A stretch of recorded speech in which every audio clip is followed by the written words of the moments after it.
Oke, selamat pagi semuanya. Ini memang kalian angkatan 2020 adalah angkatan spesial, belum pernah kuliah offline, H-1 Lebaran, atau H-2, nggak tahu berapa nanti. Itu masih kuliah, biasanya kalau yang sudah-sudah tuh 1 minggu sebelumnya bahkan sudah libur. Kemudian ya fenomena tentang survei yang dilakukan oleh UI terkait kesiapan untuk perkuliahan offline, memang fenomenanya sudah diduga bahwa angkatan 2020 lebih prefer untuk kuliah offline dibanding angkatan lain, angkatan kakak kelasnya gitu. Jadi memang dalam hal ini ya situasi gitu ya, kita nggak tahu berapa lama lagi. Oke, saya mencoba metode baru dalam perkuliahan. Mungkin kalau dibilang flip class, dibalik flip itu artinya kasih soal dulu baru kuliahnya. Ini mungkin bentuknya nggak soal gitu ya, tapi kalian bikin pertanyaan. Nah, membuat pertanyaan ini sebetulnya kalau dalam psikologi, apalagi nanti kalian kelak akan banyak menggunakan kemampuan lisan sebagai orang yang berkecimpung di bidang psikologi ataupun bahkan jadi psikolog, di mana memang banyak menggunakan wawancara lisan langsung. Nah, jadi kemampuan untuk membuat pertanyaan juga skill yang dalam hal ini merupakan faktor yang sangat menentukan kalian nanti seberapa mampu dalam menjalankan perannya di bidang psikologi gitu ya. Saya sudah kasih coding angka kolom M sort by dengan kategori tertentu. Jadi nanti kita coba bahas berdasarkan kategori-kategori yang ada gitu ya. Saya sambil nunggu berdatangan. Oke, udah lumayan banyak. Oke, Dea dan Adrian, mungkin saya bilang ini pertanyaannya umum. Dea ada? Oke, apakah memungkinkan apabila variabel yang mempengaruhi variabel X atau Y itu lebih dari satu? Adrian ada? Adrian? Ada, Mas.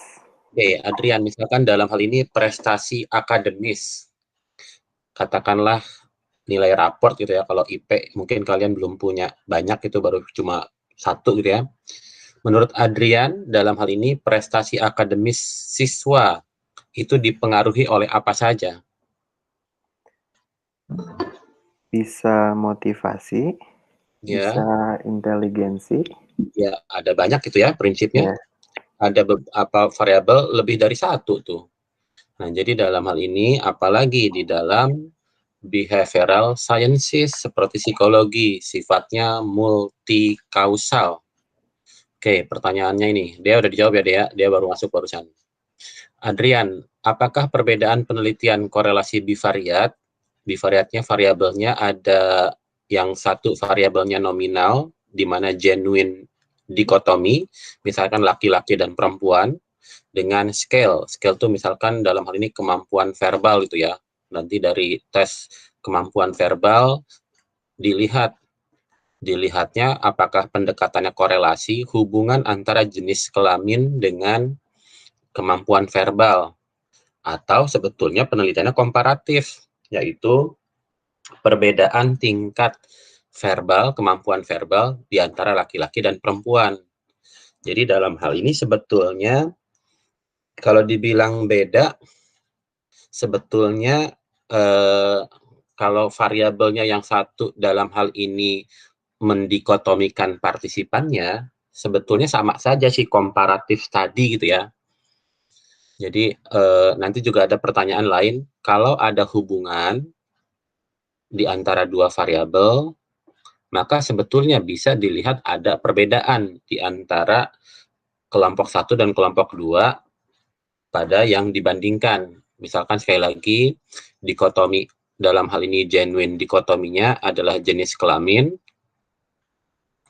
Kemudian dalam hal ini untuk yang untuk yang scale-nya dalam hal ini kemampuan verbal. Nah, jadi kalau misalkan judulnya apa nih? Bisa nggak judulnya adalah hubungan antara jenis kelamin dengan kemampuan verbal? Bisa aja sih, tapi kurang tepat karena dalam hal ini biasanya kalau hubungan itu variabelnya keduanya continuous biasanya. Jadi kalau mau lebih tepat lagi, kalau sifatnya dikotomi asli, lebih baik perspektifnya dilihat dari komparatif perbedaan laki-laki dan perempuan dalam kemampuan verbal itu. Gitu, Adrian. Baik, Mas. Ya, Asifa, contoh pada korelasi birth order dan personality. Kenapa menggunakan nominal dan scale hasilnya didapatkan tetap sama? Birth order dan mana ya birth order ini ya? Jadi dalam hal ini birth order dengan yang scale-nya misalkan apapun itu. Jadi kalau misalkan tadi balik lagi yang nominal adalah misalkan dalam hal ini jenis kelamin, kemudian yang scale kemampuan verbal didapatkan sama,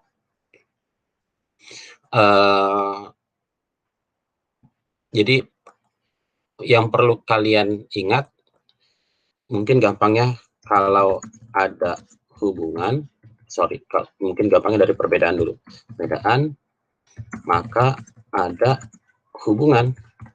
Ini mungkin saya minta ini diingat dulu, tapi nanti kita akan bahas dengan pendekatan komputasi gitu ya.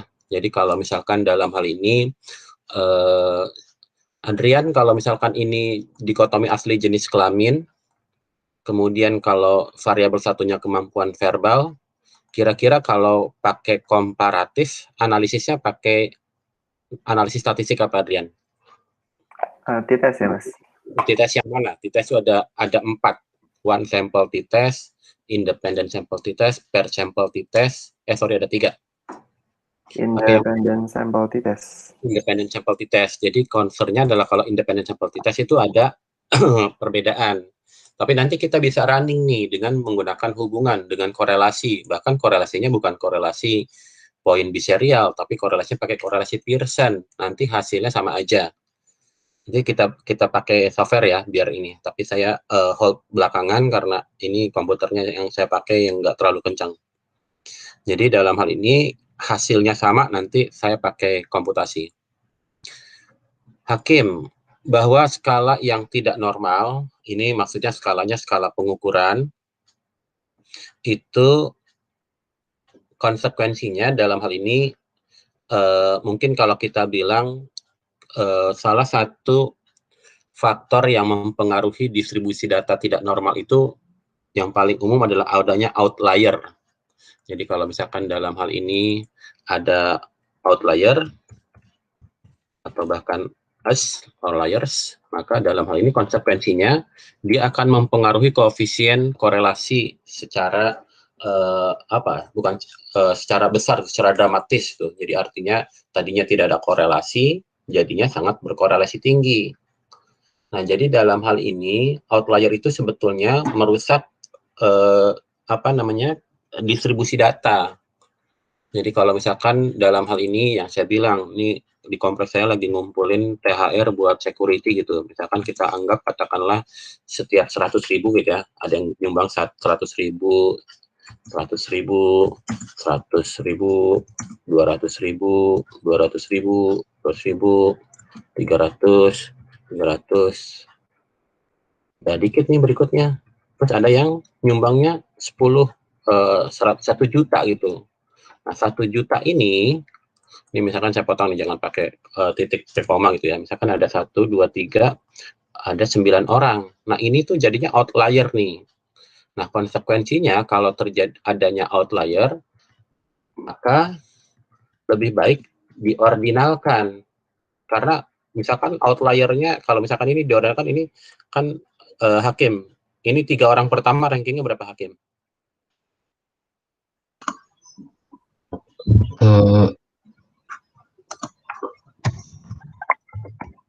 2, Mas. 2. Oke, 2, 2, 2. Angka sama, ranking sama ya. Ini kan harusnya 1, 2, 3. 1 tambah 2 tambah 3 dibagi 3. 6 dibagi 3, 2. Kemudian orang keempat, kelima, dan keenam? 5, Mas. Ya, 5, 5, 5 gitu ya, tengah-tengahnya. Kemudian yang ini, 3 dan 3.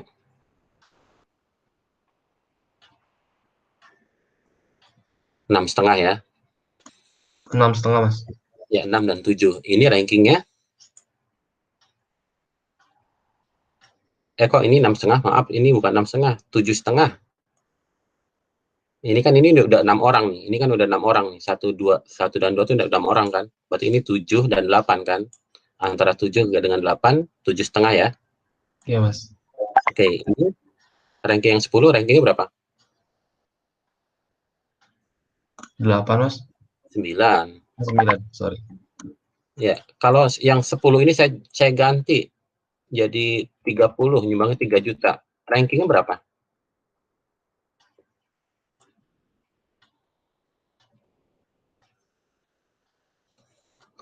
Rankingnya berapa? Tetap 9, Mas. Tetap 9. Jadi dalam hal ini, outlier itu kalau dibuat ranking, jadinya tetap sama. Jadi dalam hal ini salah satu yang bisa dilakukan dalam tanda kutip adjustment adalah mengubah suatu bentuk distribusi, bukan skala ya, distribusi yang tidak normal atau adanya outlier atau yang skewed untuk dijadikan ordinal. Gitu. Skala tidak seperti yang dimasukkan dalam video itu apa nih maksudnya? Saya tadi muter-muter videonya nggak paham nih. Ini apa nih? Bukan Mas, itu kan ada di video Mas bilang ada skala yang nggak normal itu akan diubah jadi ke ordinal Mas. Oke, kalau saya nyebutnya skala mungkin saya ralat. Harusnya distribusi data yang tidak normal. Skala itu kan nominal, ordinal, interval, rasio gitu. Jadi distribusi data yang tidak normal. Ini bukan skala nih. Kalau saya nyebutnya skala, saya ralat aja. Gitu, Hakim. Ada komentar, pertanyaan? Jadi kenapa dalam hal ini kalau ada outlier atau distribusi datanya tidak normal, sama kayak dulu kita di MPSD, jangan gunakan mean.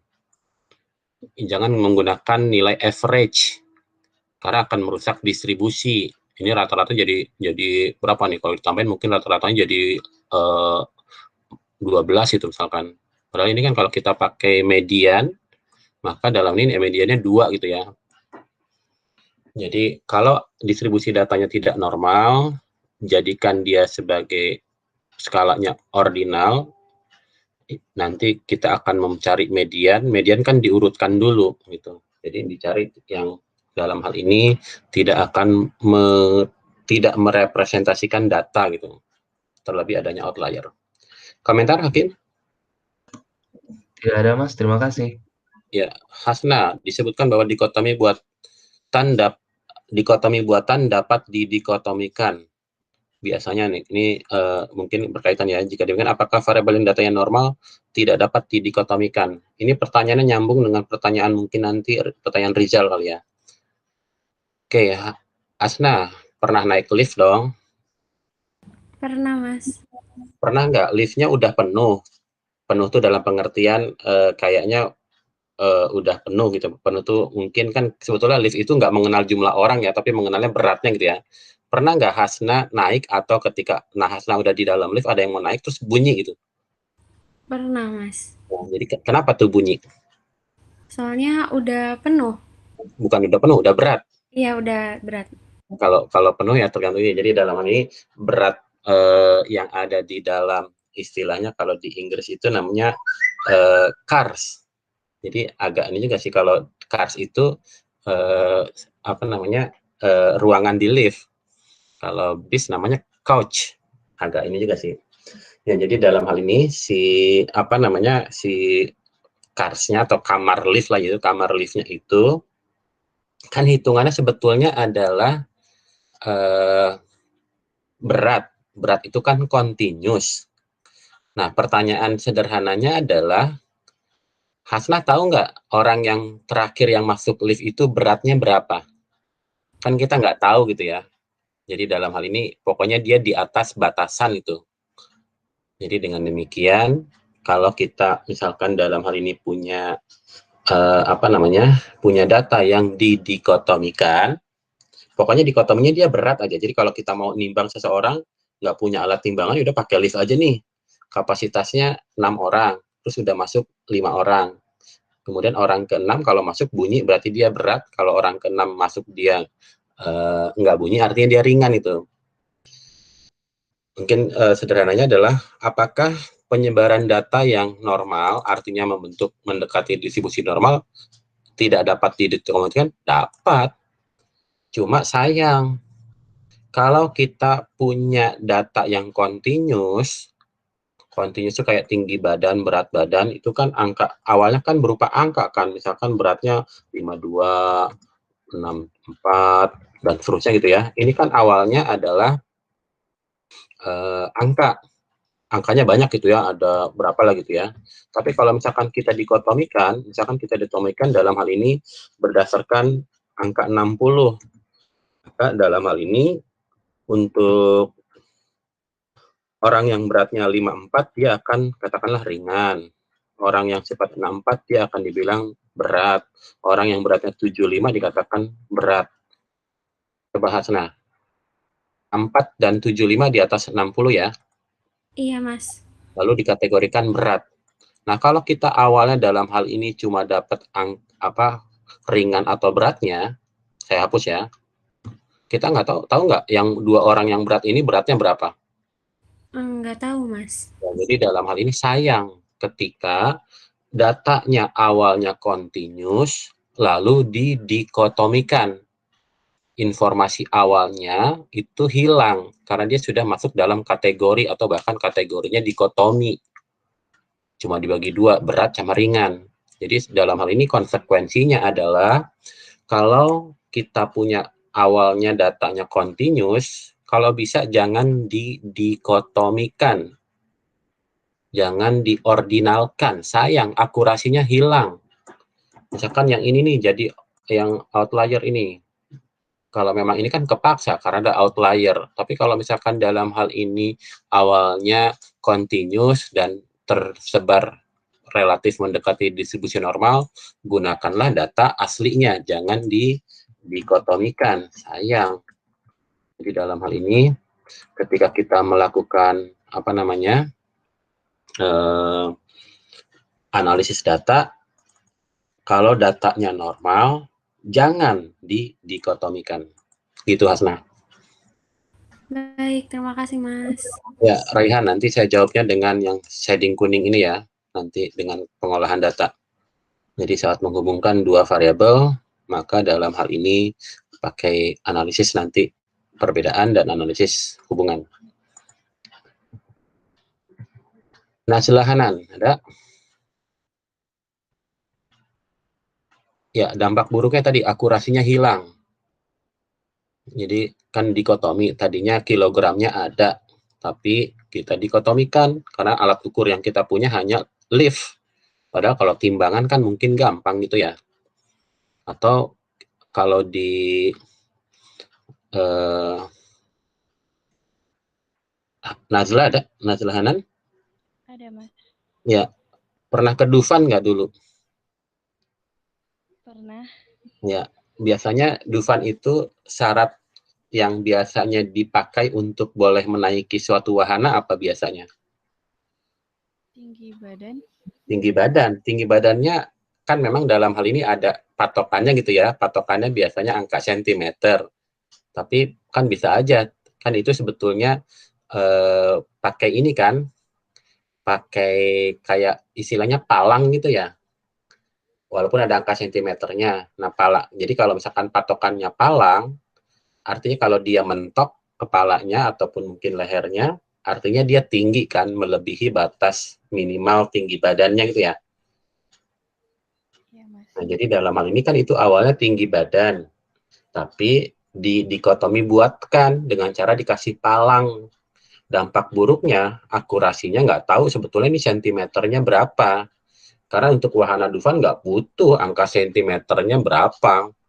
Batasannya 100 berapa biasanya kalau di Dufan tuh 130 tergantung wahana sih, tapi kebanyakan 130 140 gitu ya.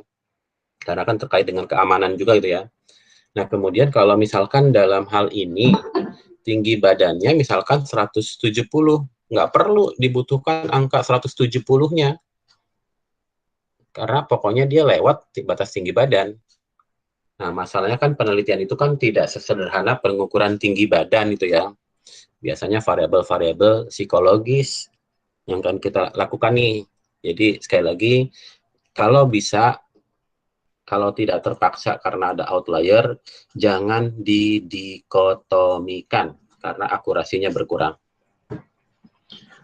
Itu, Najla? Ya Mas, baik, terima kasih. Ya. Nih pas lagi orang ini, Raisa. Langsung Raisa, pertanyaannya. Penerapan point biserial correlation merupakan penelitian eksperimental. Ya, jadi memang dalam hal ini bedakan ya. Jadi Raisa udah on? Sudah Mas, tadi terlempar, maaf. Ya. Iya, nggak apa-apa. Jadi dalam hal ini, bedakan antara analisis statistik, kan kita pakai poin biserial gitu ya, atau poin biserial itu sebetulnya sama dengan independent sample t-test itu ya. Dengan dalam hal ini dengan strategi penelitian eksperimental.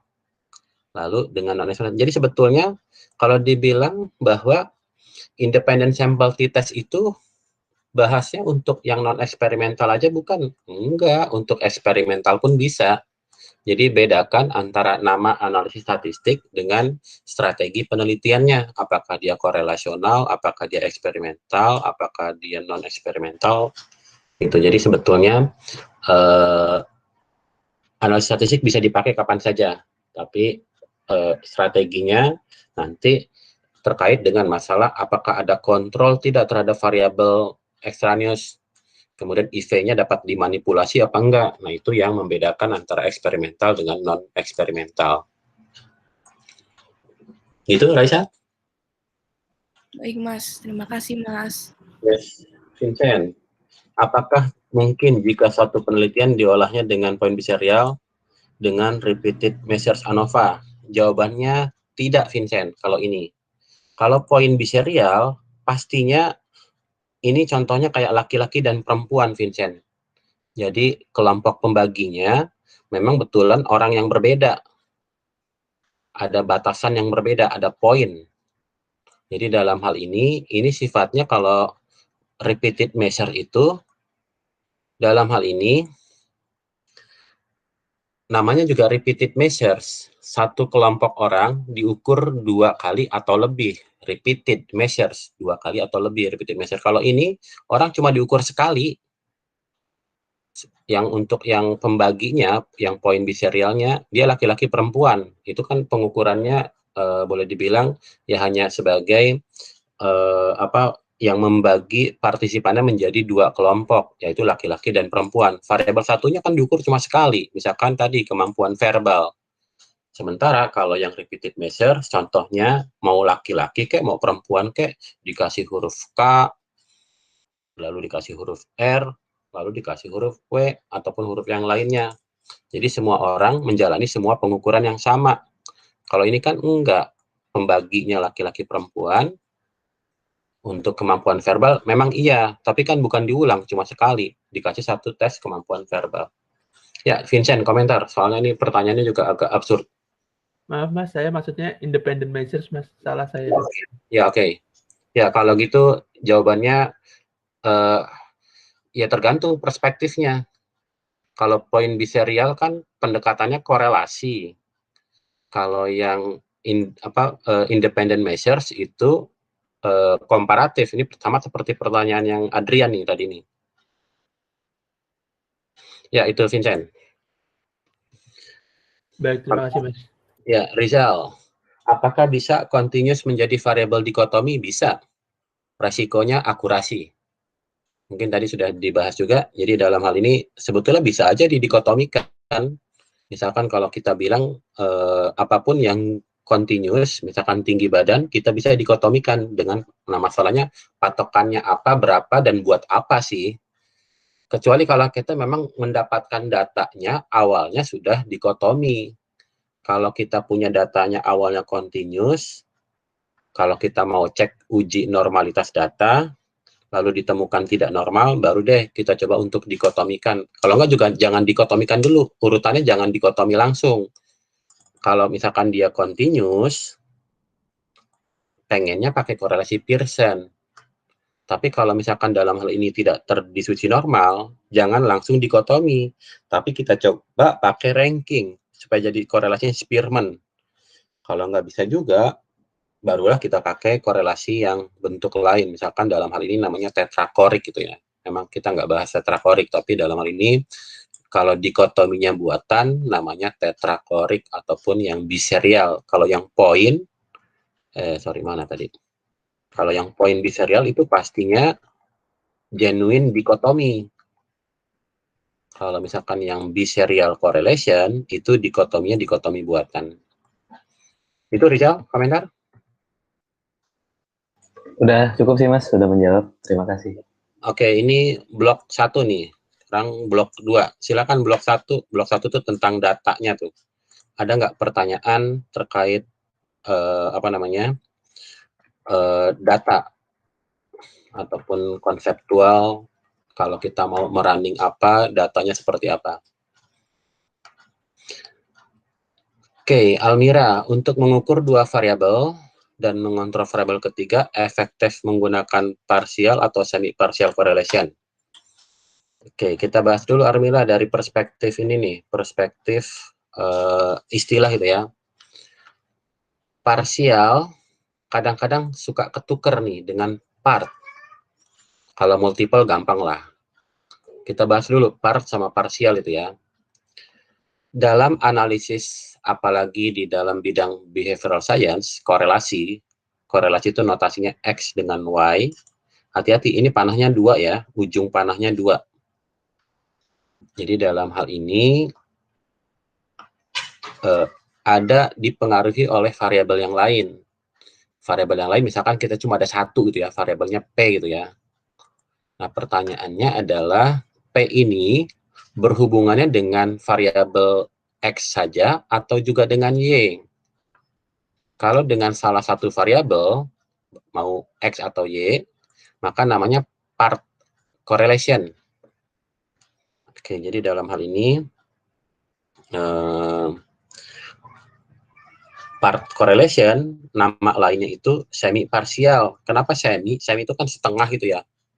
Kalau partial itu bedanya dengan part correlation, variabel ketiganya berhubungan dengan variabel penelitiannya. Jadi variabel penelitiannya ada 2, X sama Y. Itu dulu, Almira. Nanti saya terusin. Iya, Mas. Oke, jadi dalam hal ini, ketika kita dalam hal ini mengukur hubungan antara variabel, 2 variabel, X dan Y, lebih efektif mana? Nah, ini pertanyaannya pertanyaan konseptual. Misalkan kalau kita bilang, contoh yang kalau di buku ya, Almira punya contoh lain nggak? Misalkan kalau contoh di buku kan antara usia dengan ukuran usia, antara ukuran sepatu dengan kemampuan verbal, P-nya usia gitu. Ada contoh lain nggak? Misalkan kalau kita bilang nih Almira tadi, misalkan hubungan antara intelijensi, X-nya intelijensi, P-nya prestasi belajar gitu. Nah, kira-kira dalam hal ini, kalau partial correlation bisa nggak misalkan dalam hal ini tingkat sosial ekonomi gitu. Apakah tingkat sosial ekonomi berhubungan dengan intelijensi apa enggak? Bisa, Mas. Bisa. Kenapa alasannya? Biasanya kalau yang tingkat sosial ekonominya rendah, tingkat intelijensinya juga rendah karena. Oke, ini common sense ya. Tapi idealnya harusnya pakai teoritis itu ya. Oke, katakanlah iya dulu gitu ya. Sekarang dalam hal ini, bisa nggak tingkat sosial ekonomi berhubungan dengan prestasi akademis? Bisa. Karena apa penjelasannya? Dengan tingkat intelijensinya yang rendah, nanti... Intelijensi di sini. Sekarang yang saya tanyain, tingkat sosial ekonomi dengan prestasi akademis. Mungkin nggak direct sih, Mas. Kok nggak direct? Ya ada nggak, kan kalau dalam korelasi itu nggak mesti direct. Oh, berarti bisa. Apa penjelasannya?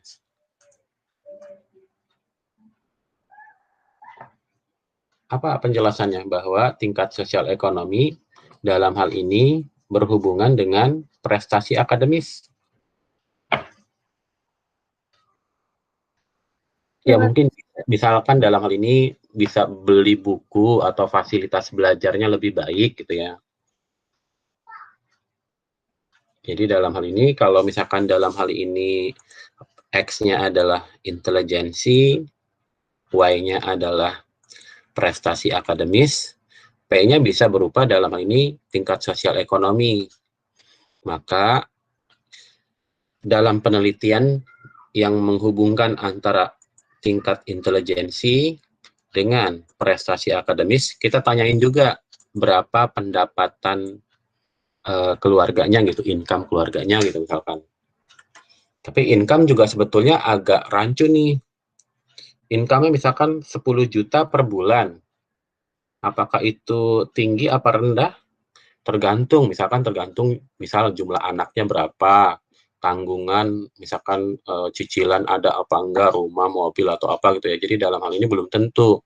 Maka sebetulnya dalam hal ini, kalau memang kita anggap itu mempengaruhi, maka kita tanyain lagi.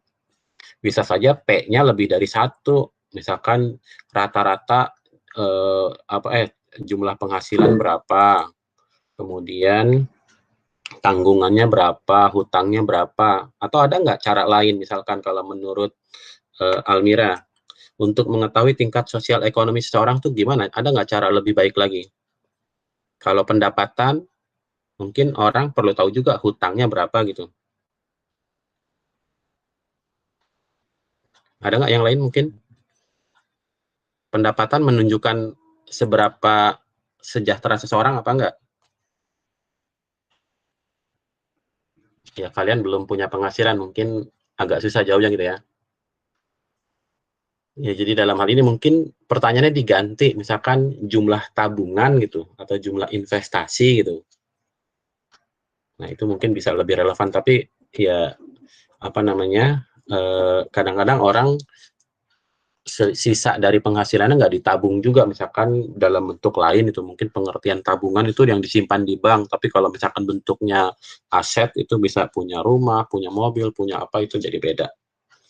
Ya jadi mungkin prinsipnya, mungkin jawaban langsungnya adalah lebih efektif mana partial atau part correlation, sebetulnya bukan efektif tidaknya, tapi hubungan antara variabel ketiga dan keempat dan seterusnya itu terhadap kedua variabel penelitian atau hanya ke satu aja sih gitu, has only one kalau yang part correlation. Gitu, Almira, komentar? Baik, Mas. Terima kasih. Ya, ini kalau jawabannya terima kasih artinya udah paham ya. Kamelia, part correlation digunakan meskipun skala pengukuran variabel ketiga. Ini maksudnya skala pengukuran itu nominal ordinal interval ratio ya? Kamelia?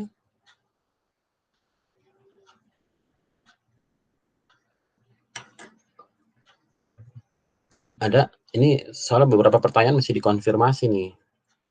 Kamelia, nggak ada. Oke, jadi kalau misalkan kita punya skala pengukuran begini nih, X dengan Y. Lalu kita cari korelasinya gitu ya. Sama dengan, katakanlah, Pearson, kurung buka, array 1, array 2. Enter. Korelasinya 0,8 gitu ya. Nah, kalau misalkan yang dimaksud skala itu adalah satuan ukur, misalkan saya bikin dalam hal ini Y1 gitu ya, Y2 sorry, ini Y2, ini Y1. Saya mau mengkorelasikan antara X dengan Y2. Y2 itu misalkan kalau kita mengenal dalam Almira, Almira, kalau di Indonesia tinggi badan diukur pakai apa sih, Almira? Satuannya apa, sorry? Sentimeter. Kalau di Amerika biasanya pakai apa? Inci kaki gitu ya, kaki inci, sorry. Jadi di satuan berapa kaki, berapa inci kaki itu satu kaki itu sama dengan 12 inci. 1 inci itu sama dengan 2,54 cm. Jadi misalkan ini saya kalibrasi gitu ya. Misalkan ini saya tambahin 5 deh. Jadi dalam hal ini sama dengan setiap ini ditambah 5 gitu ya. Jadi kan angkanya berubah gitu ya.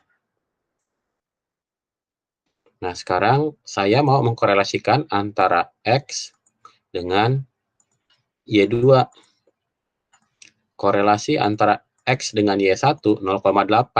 Kira-kira kalau saya sama dengan Pearson, kurung buka, ray 1-nya ini, ray 2-nya ini. Ini kalau saya enter nilainya berapa kira-kira? Beda atau sama? Jawabannya itu aja dulu. Almira, sama atau beda? Jawabannya sama. Jadi kalau misalkan dalam hal ini, selama polanya sama, korelasinya sama. Jadi kalau misalkan yang dimaksud pertanyaannya Camelia ini, skala pengukurannya beda, ya misalkan yang satu pakai kilogram, yang satu pakai sentimeter, yang satu pakai pound gitu untuk berat, itu hasilnya sama saja. Saya nggak tahu ini skala pengukuran di sini harusnya jawabnya bukan ke satuan ukur sih, harusnya dengan nominal ordinal interval ratio nih. Karena orangnya nggak ada, jadi nggak tahu jawabannya. Ya kurang lebih gitu ya, silakan kalian Pak. Darel, ada Darel? Ada, Mas. Variabel ketiga disebut sebagai extraneous variable. Lebih kemungkinan lebih jawabannya lebih ke ya. Jadi karena butuh dikontrol. Third variable itu perlu dikontrol dengan cara bedanya dengan kontrol yang konstansi. Dalam pengukuran dengan partial correlation, kita melakukan kontrolnya by statistik dengan perhitungan korelasi. Jadi ini jawabannya ya. Baik, Mas, terima kasih. Yes, Enrika. Dalam video, proportion tujuannya sama-sama motor kalau saya ingin sorry. Ini panjang ini ya pertanyaannya. Enrika ada?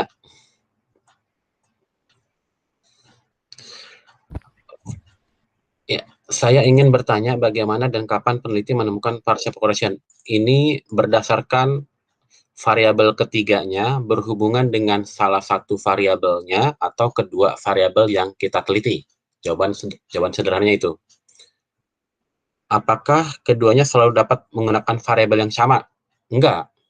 Aneh gitu kalau misalkan variabel X-nya dan Y-nya tetap, tapi variabel ketiganya sama, lalu bisa ganti-ganti. Ini agak aneh sih. Karena kalau kita bilang kalau secara teoritis, misalkan balik lagi ke tadi, kalau ini adalah tingkat sosial ekonomi, bisa nggak? Bisa pakai part, bisa pakai partial correlation. Kan variabelnya nggak berubah, tapi analisisnya yang mau diubah. Yang satu pakai parsial, yang satu pakai part itu atau semi part. Jadi dalam hal ini rasanya aneh kalau variabelnya sama tapi analisisnya yang berbeda.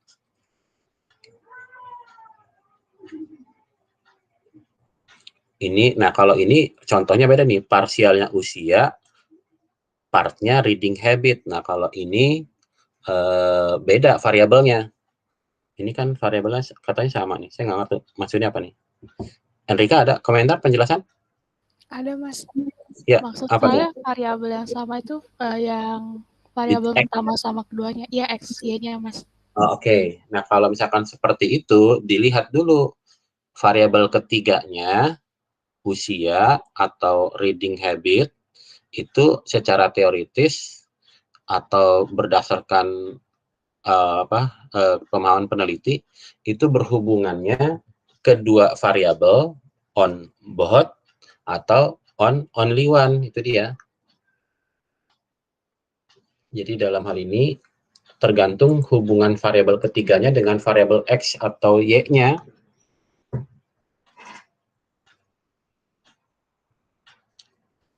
Komentar, Enrica? Baik Mas, sudah paham. Terima kasih Mas Hasan. Ya, Mia. Bagaimana menentukan third variable yang baik? Simpelnya theoretical. Jadi dalam hal ini sebetulnya third variable itu kan variabel yang bukan variabel penelitian, tapi kita kontrol. Kebetulan kalau pendekatannya pakai multivariate correlation, maka dalam hal ini kontrolnya disebut sebagai kontrol statistik. Jadi kalau dibilang third variable yang baik itu sebetulnya bukan ditentukan. Mungkin kita identifikasikan. Yang baik itu bukan menentukan third variabelnya, tapi how to control-nya. Kalau dibilang teknik kontrol paling baik dibandingkan dengan konstansi, misalkan sekali lagi P-nya di sini adalah tingkat sosial ekonomi. Misalkan kita samakan semuanya ekonominya menengah gitu. Kan sebetulnya di dalam menengah itu kan juga ada ini. Menengah itu mungkin bisa 10 juta per bulan, bisa 15 juta, bisa 8 juta. Nah, kalau misalkan dalam hal ini kita pukul rata, pokoknya menengah aja. Menengah itu dengan batasan dari sekian sampai sekian. Kan sayang, sebetulnya bisa dikontinuuskan. Jadi sebetulnya bukan menentukan third variabelnya, tapi how to measure third variabelnya dan how to control-nya. Kalau misalkan kita menggunakan pendekatan korelasi, how to control-nya ya analisis statistik.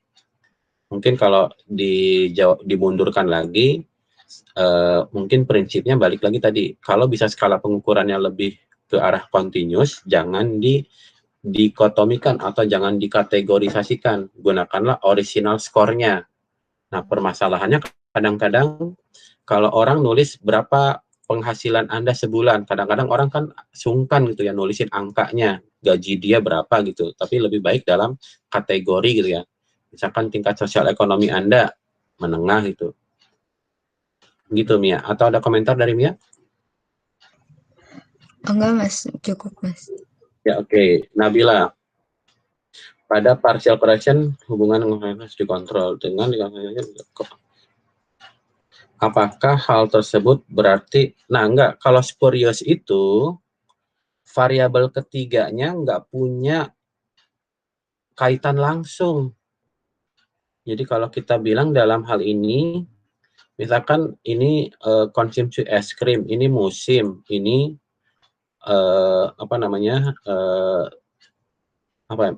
contoh deh, maaf agak sensitif ya, densitas penduduk dengan tingkat kejahatan, jumlah rumah ibadah X-nya dengan tingkat kejahatan. Jadi ternyata dihubungkan, semakin banyak jumlah rumah ibadah, tingkat kejahatan makin tinggi. Sebetulnya bukan karena itu, karena dalam hal ini ada densitas kepadatan penduduk. Makin padat penduduk, rumah ibadah makin banyak. Makin padat penduduk, kejahatan makin banyak, wajar itu ya. Jadi kenapa di negara-negara yang penduduknya banyak, kejahatannya biasanya banyak. Nah, kalau misalkan seperti itu, apakah setiap permasalahan yang ada pada spurious relationship, spurious itu kan dalam hal ini kehadiran variabel ketiga itu seolah-olah membuat seperti ada hubungan. Nah, jadi kalau seperti itu jawabannya adalah bisa dengan menggunakan part correlation. Kita mau membersihkan korelasi antara X dengan Y dengan mengeluarkan pengaruh variabel ketiga melalui analisis partial correlation atau part correlation. Kalau di sini contohnya part correlation. Jadi jawabannya untuk yang ini, apakah setiap permasalahan yang ada pada spurious itu dalam hal ini menggunakan partial correlation? Jawabannya iya, tapi bisa juga dengan part. Gitu, Nabila. Komentar silakan. Iya, terima kasih Mas sudah menjawab. Raihan.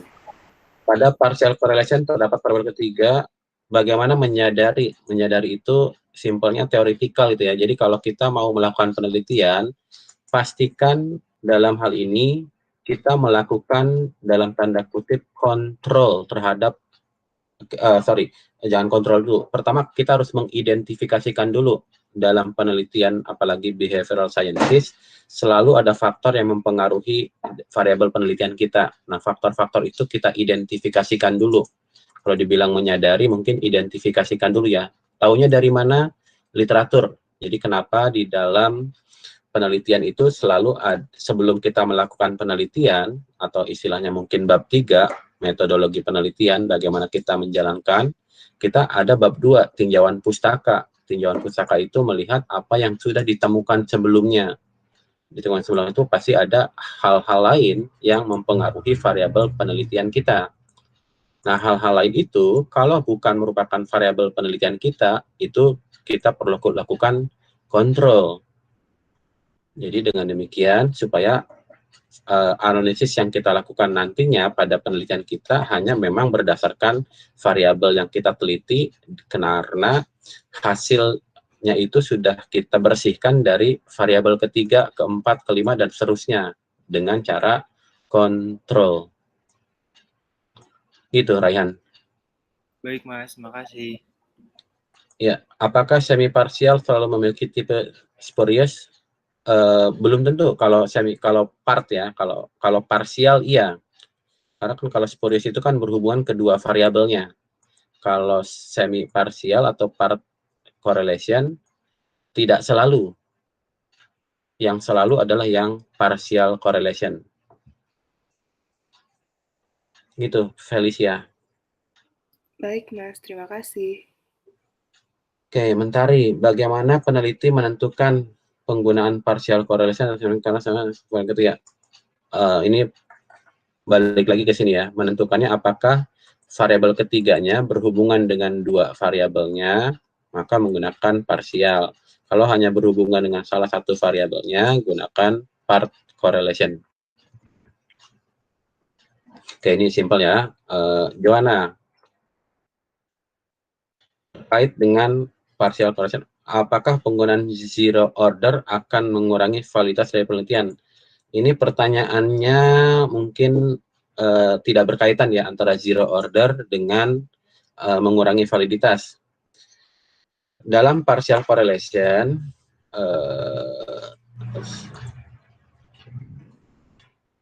ini zero order, betul ini hanya ini aja sih, apa namanya, kan kebetulan contoh yang saya buatkan di video itu variabel yang bukan variabel penelitiannya cuma ada satu. Jadi cuma ada 3 variabel, X-nya, Y-nya, dan P-nya. Kalau digunakan zero order, ya sebetulnya pasti akan cuma itu urutannya, nggak ada yang lain. Kecuali kalau misalkan dalam hal ini variabel selain variabel penelitiannya ada lebih dari satu, maka kan urutannya bisa saja misalkan 1, 2, 2, 1,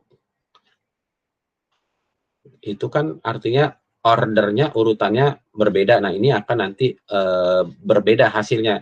Kalau yang dikontrol hanya variabel yang ketiga, kalau variabel yang dikontrol hanya variabel keempat, kalau yang dikontrol variabel 3 dan 4, nah itu kan ada urutan yang berbeda. Nanti di dalam proses pengolahan data yang pakai di sini, itu nanti hasilnya berbeda. Jadi kalau yang cuma satu, itu urutannya kan ada yang ketiga, ada yang keempat, nanti ada yang 3 dulu baru 4, ada yang 4 dulu baru 3, kan urutannya jadi macam-macam tuh. Jadi ordernya beda-beda, nanti hasilnya akan berbeda-beda. Jadi dalam hal ini nggak berkaitan dengan validitas dari penelitian. Kalau validitas penelitian itu sebetulnya adalah kalau validitasnya eksternal, sejauh mana dapat digeneralisasikan. Kalau validitasnya internal, sejauh mana menunjukkan hasil yang demikian. Jadi kalau dikatakan mengurangi validitas, mungkin nyambungnya ke ini kali ya, ke validitas internal lebih ya. Kalau misalkan yang eksternal kan generalisasi ke populasi yang lebih luas. Kalau mengurangi, kalau mengurangi dengan zero order, enggak juga sih, tapi mungkin gini aja. Ketika kita melakukan kontrol yang sedemikian ketat dengan melibatkan variabel ketiga, keempat, dan kelima, dan seterusnya, maka sebetulnya kan dalam hal ini tuh lebih baik lagi kan, biar hubungan antar variabel yang kita teliti itu tidak dikotori oleh variabel-variabel lain, sehingga validitas internalnya menjadi lebih tinggi. Atau ini pertanyaannya gimana, Zona? Baik Mas, sudah cukup jelas. Jadi kalau dibilang ini mengurangi validitas internal, jawabannya malah akan meningkatkan. Karena kita melakukan kontrol yang sangat-sangat ketat, apalagi kalau jumlah variabel yang kita kontrol ada lebih dari satu. Oke, Wisnu, tadi janjian, elaborasikan Wisnu, pertanyaannya apa maksudnya?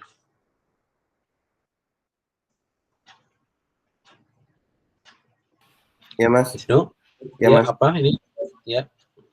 Ini Mas, maksud saya tadi yang pertanyaan saya tuh kayak kan partial sama population itu kan hampir mirip Mas. Nah, membedakan itu gimana Mas ya?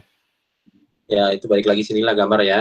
Apakah dia berhubungan dengan Mas, sebuah variabel atau yang cuma satu? Ada pertanyaan lain nggak, Wisnu? Pertanyaannya apa? Kalau tadi nanyain yang pertama bagaimana cara mengolah di SPSS, sudah ada itu di ini. Dan pertanyaannya teknis. Iya Mas, itu tadi saya salah juga nanyanya Mas. Kalau kayak gitu udah ada di video yang sebelum Mas. Iya, oke. Sekarang yang ketiga, chi-square. Ini lumayan nggak banyak sih. Oke, Asila. 2 kali 2 chi-square digunakan untuk mencari hubungan antara dua variabel yang dikotomi gitu ya. Dengan demikian, apakah DF-nya 1? Ya, karena dalam perhitungan DF-nya, dalam DF di chi-square, DF sama dengan, ini D-nya kecil ya, DF itu sama dengan, kalau chi-square, row kurang 1 dikali kolom kurang 1. Oke, ini dulu ya.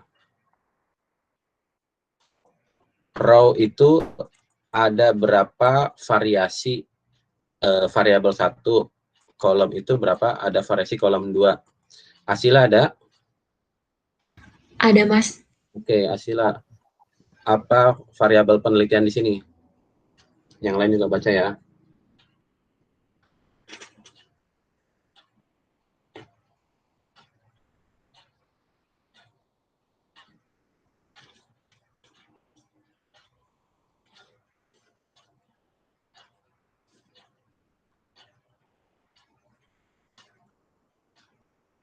Oke, contohnya, atau udah baca belum? Atau silakan dipahami dulu.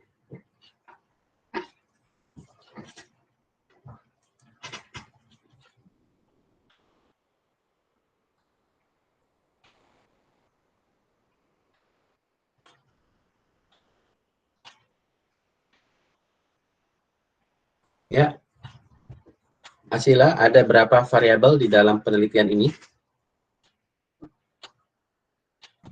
Kedua ya, Mas? Yaitu 1. Liter sama sama amount of liter. Oke, jadi dalam hal ini variabelnya ada 2. Yang pertama bukan liter, tapi litering. Jadi ceritanya gini, kan sering tuh kalau orang mungkin dapat bill ya, dapat bill misalkan struk tuh mungkin di ATM, di tol, di apapun itu ya. Kalau di sini contohnya di taman bermain, amusement park. Mana ya amusement park? Nih. Kemudian kan kalau kita beli tiket atau apa itu suka dapat struknya gitu ya. Nah, struknya ini biasanya orang tuh kalau di ATM itu kan suka ada ini kan tempat sampahnya gitu ya. Tapi kadang-kadang mungkin udah lama nggak dibersihin, maka sampahnya biasa berceceran tuh. Nah, jadi ini situasi memang penelitiannya penelitian eksperimen ini ya. Jadi penelitinya men-setting di suatu ATM itu dibersihkan dulu struknya. Lalu kalau orang dalam hal ini menerima struk, dia akan littering, nyampah, atau akan membuang sampahnya ke tempat sampah atau disimpan sama dia gitu ya. Jadi nggak dibuang sembarangan. Jadi ada yang tempatnya bersih, nggak ada sampah, ada yang dengan sampah gitu ya. Jadi dalam hal ini jumlah di sini harusnya pakai amount gitu ya, amount of liter gitu ya. Jumlah sampahnya dalam hal ini divariasikan menjadi 2, nggak ada sampah dan dengan sampah itu. Kemudian yang mau dilihat dalam hal ini mungkin istilahnya ini dependent variabelnya nih, variabel terikatnya. Orang itu nanti kalau habis terima struk katakanlah di ATM, itu dia buang sampahnya sembarangan atau buang sampahnya di tempatnya gitu, nggak nyampah itu. Oke, Asila ada pertanyaan nggak atau gimana? Komentar tentang penelitiannya dulu. Kalau penelitiannya sudah paham, Mas.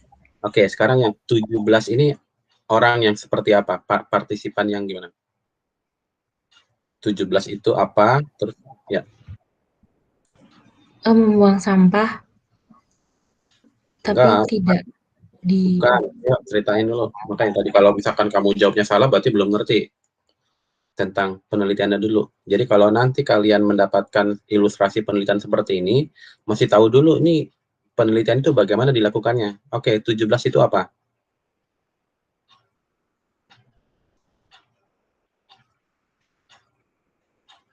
Yang membuang bil bukan ya, Mas? Bukan. Oh, yang nggak ada sampahnya, Mas. Ada Gabriela, ada Gaisani, ada siapa nih?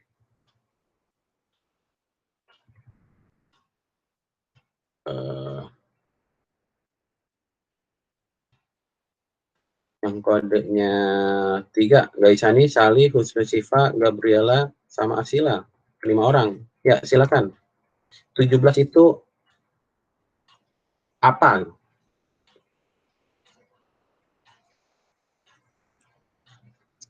Yang nggak ada sampahnya bukan, Mas? Enggak. Ini hati-hati nih, ini bahasa lainnya cross tab. Kamu jangan bilang dari satu sisi aja, jangan dari baris aja, tapi juga dari kolom. 17 ini kan dia ada barisnya, ada kolomnya.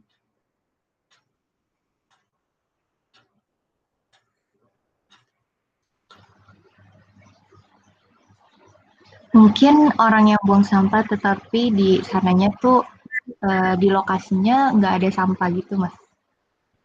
Ya, jadi dalam hal ini 17 ini adalah 17 partisipan, 17 people-nya ada 17 yang dalam kondisi tidak ada sampah di tempat katakanlah amusement park yang tidak nyampah. Di mana? Jadi saya ulangi lagi. Siapa nih? Joanna. Jadi 17 orang ini adalah partisipan penelitian yang ketika mendapatkan stroke, dia dalam situasi tempat yang nggak ada sampah dan dia tidak buang dan dia membuang sampah sembarangan. Gitu ya. Oke, saya tes satu lagi. Gabriela. 41. Jumlah orang yang nggak buang sampah, tapi di lokasinya udah ada sampah ya, Mas? Jadi artinya walaupun di tempat sekitar dia itu banyak ada sampah, tapi dia nggak buang sampah sembarangan itu ya. Nah ini kan sebetulnya, ini logikanya wajar ya, kalau menurut Gabriela itu sebetulnya kalau orang dikasih tempat, misalkan di ATM gitu, ATM mungkin kan relatif ketutup itu tempatnya gitu ya. Kemudian nggak ada orang lain.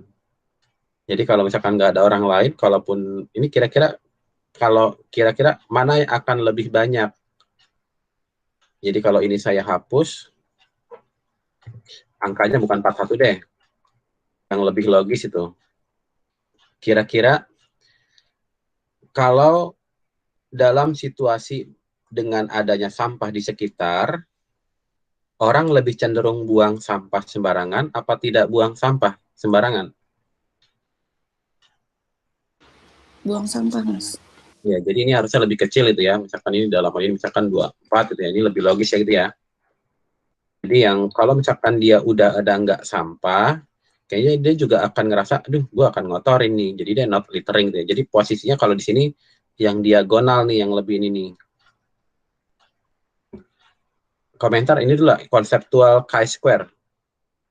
Dalam chi-square yang dilihat itu di sini adalah jumlah orang yang dalam kategori ini nggak ada sampah, nyampah, nggak ada sampah, nggak nyampah. Jadi ini adalah jumlah atau frekuensi jumlah orang. Ini kita sebut sebagai 2 kali 2 chi-square.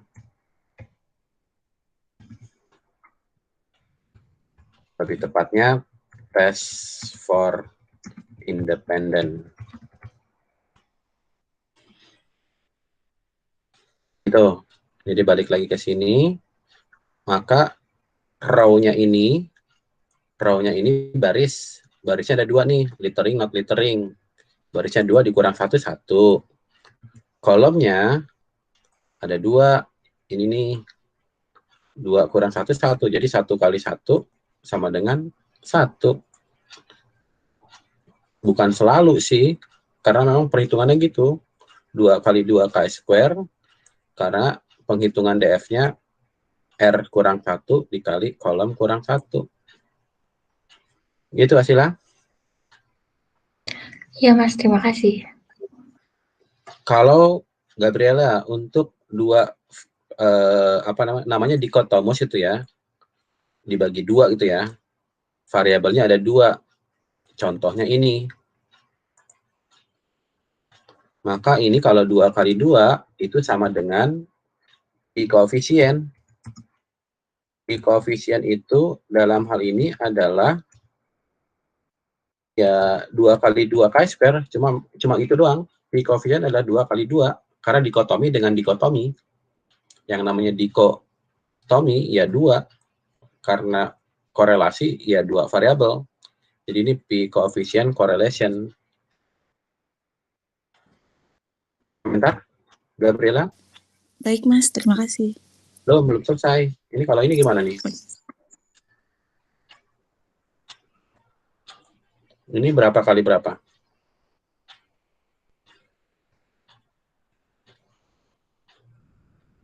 Sama soalnya, yang saya kasih kuning hanya bedain.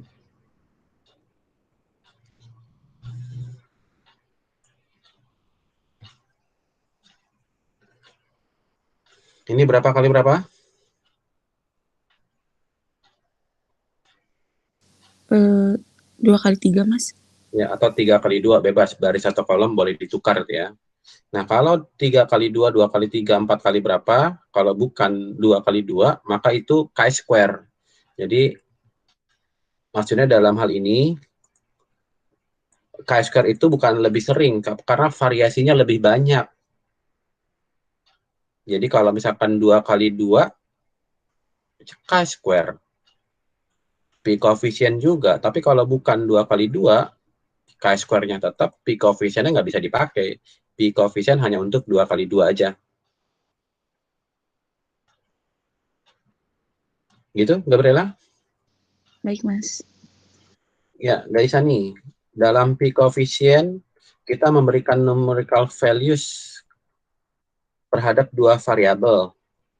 Misalkan X dengan Y, X-nya dikasih coding 01, Y-nya 20, 30, nggak masalah. Karena kan ini hitungannya yang dihitung dalam hal ini adalah frekuensi, berapa jumlah orang yang seperti itu. Mau kodenya berapapun nggak masalah. Jadi yang dihitung bukan skornya, tapi jumlahnya, frekuensinya. Jadi ini sebetulnya tidak masalah. Jadi kalau apakah diperbolehkan? Boleh. Ya, simpel jawabannya ya. Boleh, karena skalanya nominal. Terima kasih banyak, Mas. Ya, Sali. 3 kali 2 kali 2. Jadi misalkan dalam hal ini 3 di sini, ini berarti ada 3 variabel ya. Jadi dalam hal ini penulisannya, kalau di dalam, di dalam chi-square,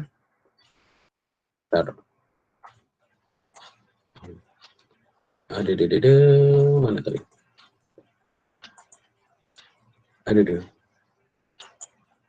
Jadi kalau di dalam chi-square itu gampangnya adalah IV1 kemudian kali IV2 kali IV3 dan seterusnya gitu ya. Jadi dalam hal ini disebutkan sebagai ini nih. Jadi ini variasinya, variasi 1, variasi IV1 ada 3, variasi IV2 ada 2, variasi IV.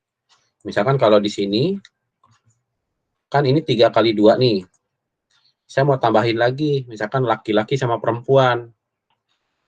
Kan bisa aja ya, cuma gambarnya gimana? Kalau gini persegi panjang gitu. Mungkin saya mau bikin ini jadi kayak kubikel gitu. Jadi misalkan dalam hal ini saya tambahin aja deh,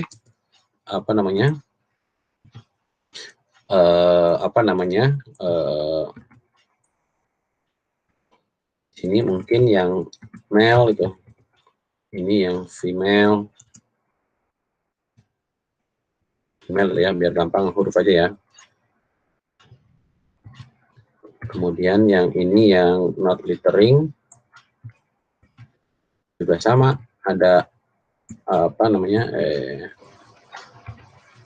female, ada yang male itu. Ini kan 2 kali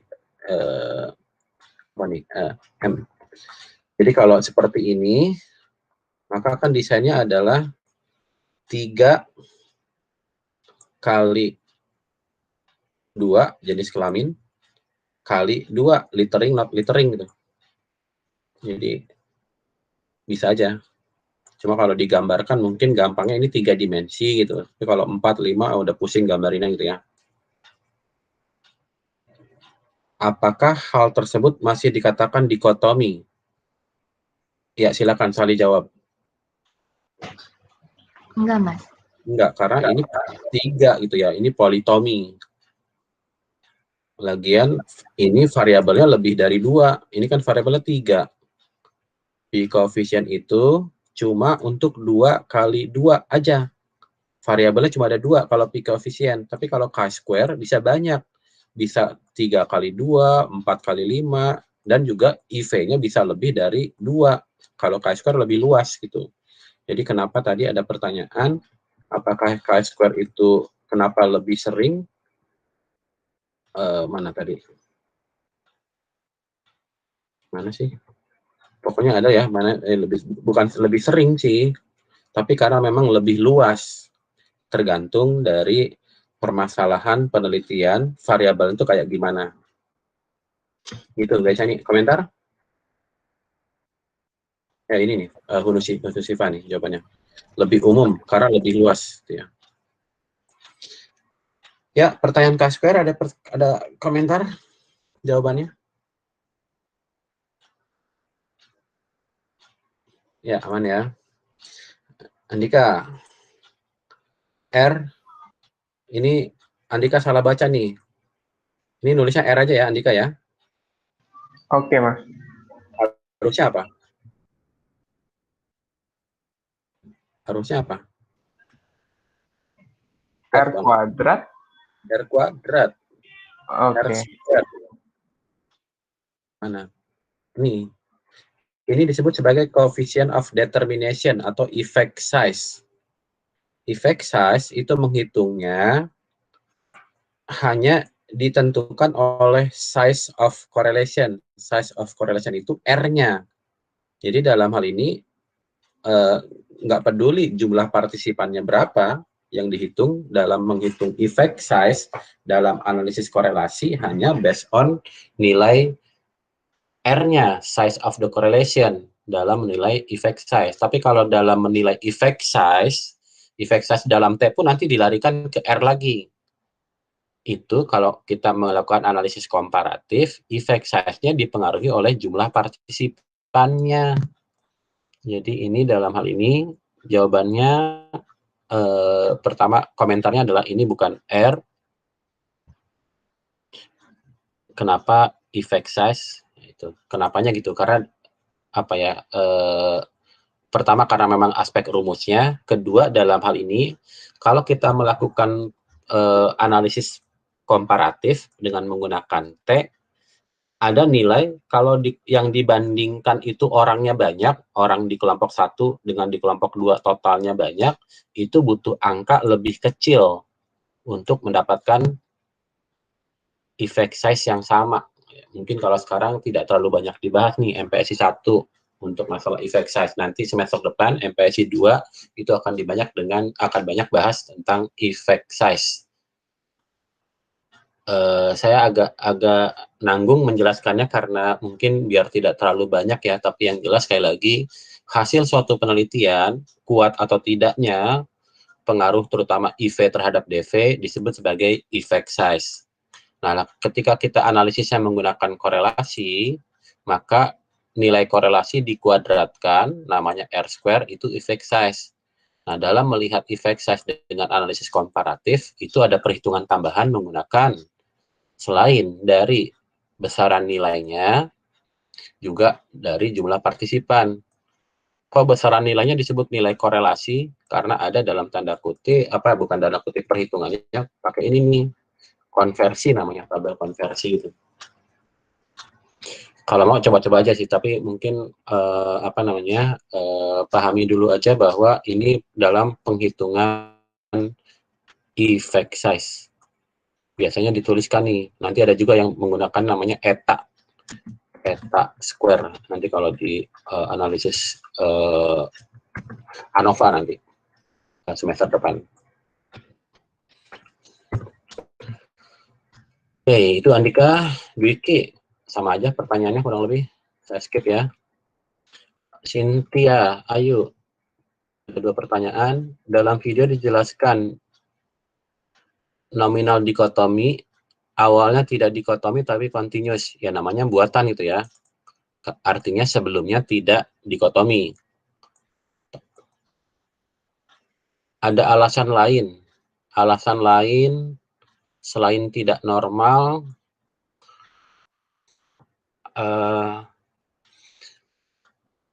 mungkin ketiadaan alat ukur itu. Kita nggak punya alat ukur timbangan, jadi kita pakai lift.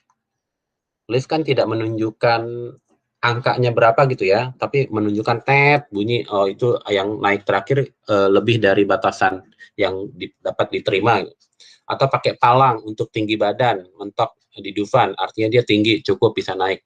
Jadi kalau misalkan dalam hal ini alasan lain, mungkin ketiadaan alat ukur. Tapi agak aneh sih kalau ketiadaan alat ukur harusnya dicari dulu di waktu awal sebelum kita melakukan pengambilan data. Kita cari dulu sebisa mungkin memiliki alat ukur yang presisinya lebih baik lagi. Komentar Cynthia untuk pertanyaan pertamanya? Baik, Mas, jelas. Untuk yang partial correlation bukan mediator. Beda, mediator agak kompleks ya. Mediator itu kita mau melihat dalam analisis mediasi,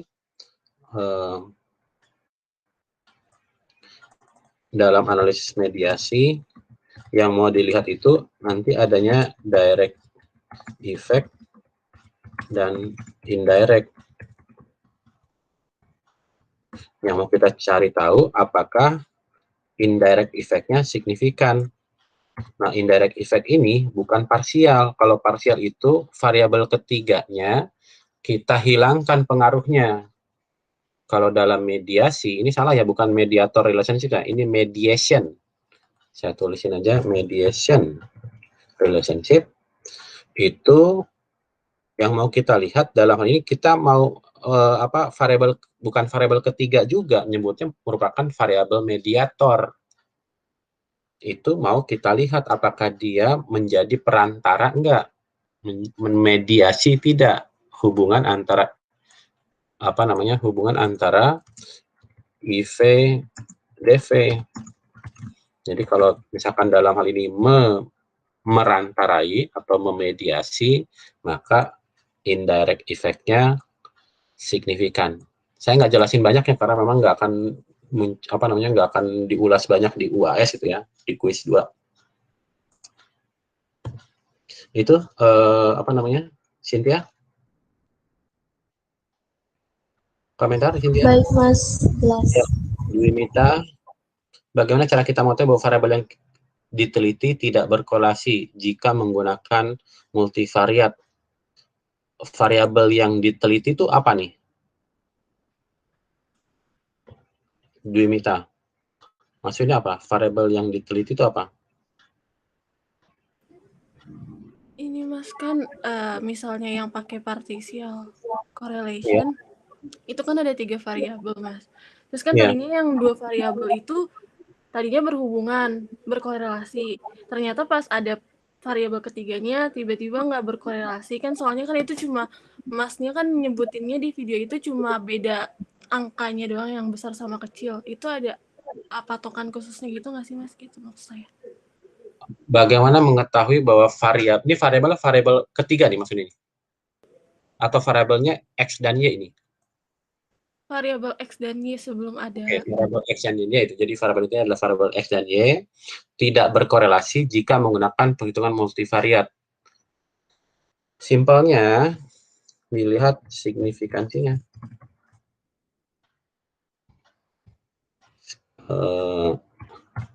Signifikansinya. Jadi dalam hal ini kan ketika kita awalnya nih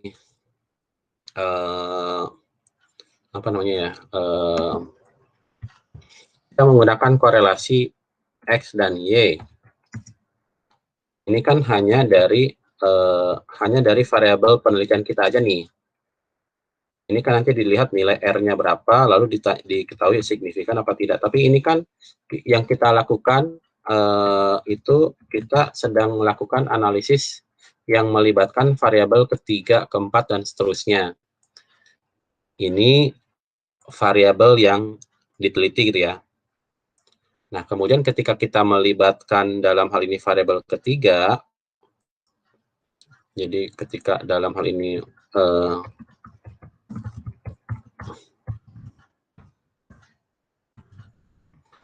ketiga, nanti kita melihat bahwa hubungannya itu masih sama atau beda itu.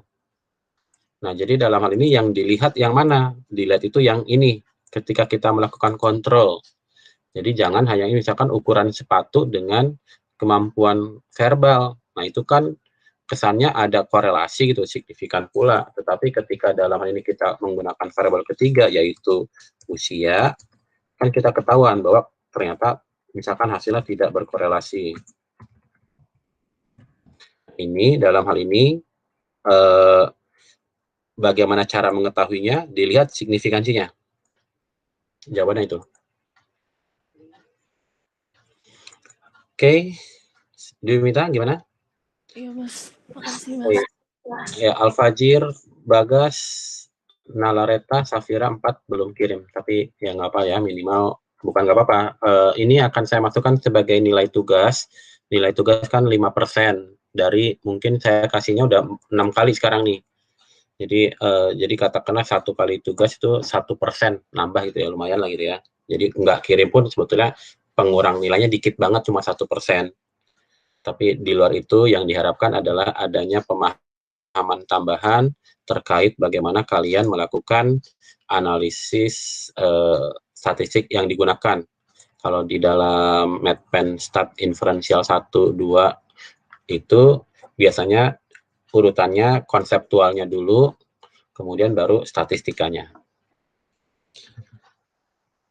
Oke, kita sudahi pertemuan hari ini. Selamat